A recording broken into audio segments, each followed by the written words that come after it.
Assalamualaikum and good days everyone. My name is Fatih Izzati binti Muhammad Zain. Together with my group members Muhammad Firdaus bin Sapuan, Anis Maisara binti Muhammad Yusni, Nur Aina Nadira binti Mokhtar, Siti Aina Alia binti Syekh Saiful Amin and Nur Imanina binti Ismail from Group 3 will be presenting to you guys Chapter 8, which is Managing Change and Innovation. First question is, what is managing change, an integral part of every manager's job? First of all, we need to know change is an organization reality. Managing change is an integral part of all managers' work, as it is inevitable. This change called as organizational change, which is modification of all these following.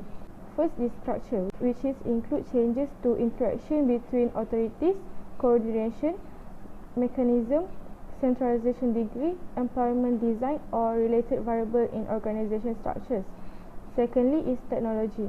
Technology that envelops adjustment in the way of job is handled or techniques and equipment utilized. Lastly is organization's people, which is referred to the changes in employees' attitude, expectation, perception or behaviors. Changes are imminent and the company has to be dynamic and agile in order to succeed in the new environment.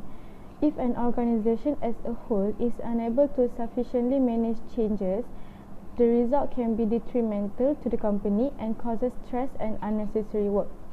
In addition, organizations need to be aligned with the industry as technology progress takes place quickly. This helps to improve client support, optimize operating costs, and offers the company a competitive advantage. The manager has an important part to play in order to welcome the transition. They need to develop a change management philosophy and train teams well in preparation for the changes. Change management also helps business to remain viable due to its ability to grow and adapt to the current trends of market. Hence, improving and managing change is an integral component of each manager. Hello, my name is Firdaus and we'll be continuing with the question 8.2. So the question asks about the contrast between the calm waters and also the white water rapids metaphor. And then the question asks to describe our current life and also why do we choose that type of metaphor. So for the calm waters, it is about envisioning the organization as a large ship crossing a large, rather calm sea. So the ship's captain and crew knows exactly where they are going because they have made the trip many times before. So change comes in the form of an occasional storm, which is a brief distraction in an otherwise calm and predictable trip. So in the calm waters metaphor, change is considered as an occasional disruption in the normal flow of events, which can ultimately be planned and also be managed, even also similar to the Lewin's three-step change process. So for the alternative metaphor, which is the whitewater rapids, it is more about when the organization is seen as a small raft navigating more of a raging river, which interrupted the process, and it is a continual process to manage it in its natural state. So what's the metaphor that best describes us? Mostly as a student, we would agree that we would take the whitewater rapids because we are constantly dealing with new information to digest as students or even workers as well. So we learn new ways or even new ideas to adapt in living a better life, and also environments to deal with as well. Okay, so for this question is about how to describe the Lewin's three-step process change, and also what is the change process difference needed in the whitewater rapids metaphor of change. Okay, so for the Lewin's three-step model, we have first the unfreezing, which is finding new methods for better productivity for the employees. It is to overcome the strains of individual resistance and also group conformity. So the methods of change, we can either increase the driving forces, we can also decrease the restraining forces, and also combining the both approaches instead.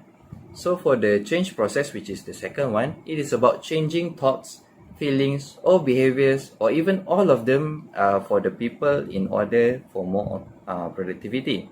It is a dynamic process which involves time, and also it is a transition period. It is also viewed as an investment of time and resources allocated until the permanent effect is achieved. For the last one, it is about refreezing, which is the opportunity to thrive in the new organization. It takes full advantage or even incorporate the new changes, which is considered a best result when the new changes are maintained. It can be maintained through support and training from the organization. So what is the difference between the change process and the white water rapids metaphor? So the calm water metaphor actually dominates the thinking of practicing managers and academics. The prevailing model for handling change is actually Lewin's three-step model for the calm waters metaphor, because the process treats change as a break in the organization's equilibrium state. The whitewater metaphor actually takes into consideration that environments are both uncertain and dynamic. For the stability and predictability of the calm waters is actually did not exist. So many of today's managers face constant change bordering on the chaos. Few organizations today actually can treat change as the occasional disturbance. And lastly, most competitive advantages last actually less than 2 years. Thank you, Firdaus. Okay, I will be continuing the next question. How are opportunities, constraints, and demands related to stress? Give an example of each. Okay, so stress might be caused by job-related factors or personal factors or both. It is a conflicting reaction people have as a result of extreme pressure on them from extraordinary demands, constraints, or opportunities. Huge amount of stress is often associated with demands and constraints. Okay, for the first one, opportunities. Opportunities normally cause less stress because for an employee, it can be in the form of rewards or benefit or promotion or job change. So on page 280, Dana that have become frustrated with her job at Taylor Books want to change her job because she feel she need a new challenge. So she was offered a job as a senior account supervisor. So she jumped at the opportunities, but now after 4 months she feel uncertain about her new company. So this job change can cause a stress to Dana. Okay, for the second one, constraint. Constraints prevent people from doing what they want or desire. Constraints are limitations in life. These are often related to time and money. As we look at the same person, Dana likes her job, but this job don't give her enough time to enjoy leisure. So she decides to call her old boss to ask, does her old position still vacant? But her boss said that the slot was filled. So the boss find other job, but the pay will be less. So these constraints have made Dana suffer from stress. For the third one, demands. Demands refer to a need and want or something desire. Demands are the things required of us in day-to-day life. They cause stress because they are often limited by time and money and carry consequences when they are met. As Dana has started working at his new working place, she is overworked by the workload that involve her to do so much things. As she spends 67 hours in the office plus another 12 hours at home working on denser project, Dana have to put a maximum effort that may cause stress. Okay, that's all from me. Hi everyone, so I will present question 8.5. So the question is, organizations typically have limits to how much change they can absorb. As a manager, what sign would you look for that might suggest your organization has exceeded its capacity to change? Okay, so my answer is the sign that I will look as a manager is first sign of budget, which is funds. If the organization can afford the change financially, then the change can be done. But if it cannot afford it, then it has exceeded the capacity to change. Next, sign from employee in the organization. If more than half, which is 75%, did not agree to change and resist, then the company cannot afford the change.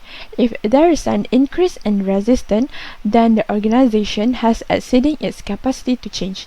Lastly, sign after the change. When the change has been implemented, then the company's rating started to go down due to many aspects, such as not enough resource to keep up with the change. Now I'll be talking about the 10-point summary compartmentalizing departments, split and merger. Sultan Qaboos University, SQU, established in 1986, is the oldest as well as the only public university in the Sultanate of Oman. Student enrollment grew from 500 students in the first year to 18,000 students in 2015. This has also impacted Department of Electrical and Electronics Engineering DEE of College of Engineering as they went through major expansion and several changes. The university saw the need for specialization in the wide field of electrical engineering and information engineering and decided to split the DEE department to EE and IE. Faculty members from telecommunication and computer streams formed the IE department, whereas faculty members experts in power system and machines formed the EE department. A year after, serious issues resurfaced, which is the need to include some specializations such as telecommunications and signal processing in the EE department. Other than that, both departments faced problems in staff hiring and duplication of core courses as well as overlapping of specializations. Several scenarios were discussed to solve the problems. Number 1, change the name of the curriculum of the Electrical Engineering Department to Power Engineering Department. Number 2, move the IE staff teaching telecommunication courses to the EE department and leave the staff teaching computers in IE. Number 3, host both the IE and EE departments within a school as proposed initially before the split. And number 4, merge the two departments into a single department of electrical and computer engineering. The advantages and disadvantages of all options were discussed. The faculty and staff of both departments supported the fourth solution that would provide broader education. It is also innovative in streamlining the courses and ensuring that specialized content and instruction were delivered as and when applicable. An external examiner of the EE and IE department also recommended the merger. The college sought opinions of experts in the respective fields and the merger initiative was approved. After handing in the proposal, the restructure was approved by the College Board, University Academic Council and University Council in 2002. The official merger commenced in 2003, leading to the formation of the Department of Electrical and Computer Engineering DECE, which was proved after the transitional period to be a sound decision. That's all from me. I'll pass the floor to the next presenter. Okay, so we will jump into the case study. For the first question, what factors will highlight the need to revise or majorly restructure a department or organization? Okay, so Sultan Qaboos University is the oldest and the only public university in the Sultan of Oman. Since its established in 1986, it went through a huge expansion. As the university saw there was an increase in student enrollment and a need for specialization in the wide field of electrical engineering and particularly in information engineering. So the university was motivated to split its department in two, electrical engineering and informative engineering. As the university wants to restructure the department, there are several factors they might have to reorganize the operation or other structure of the departments, including the following scenario. The first one, mergers and acquisition. Mergers and acquisition are common in today's corporate world, where growth expectations are paramount. Any mergers or acquisition invariably requires a restructuring exercise in order to eliminate duplicate work system, incorporate preference of new managers, and ensure consistent procedure. The next one, new technology. Innovation in technology that influence business may require organizational transformation to keep up with the time. Changes that result from the adoption of new technology is common in most organizations. Leveraging the power of IT may initially require a complete redo of the current system and practices. However, new technologies are more efficient and provide economical methods to perform work. The third one, a different direction. Most entrepreneurs change their business model in the hope of better profitability.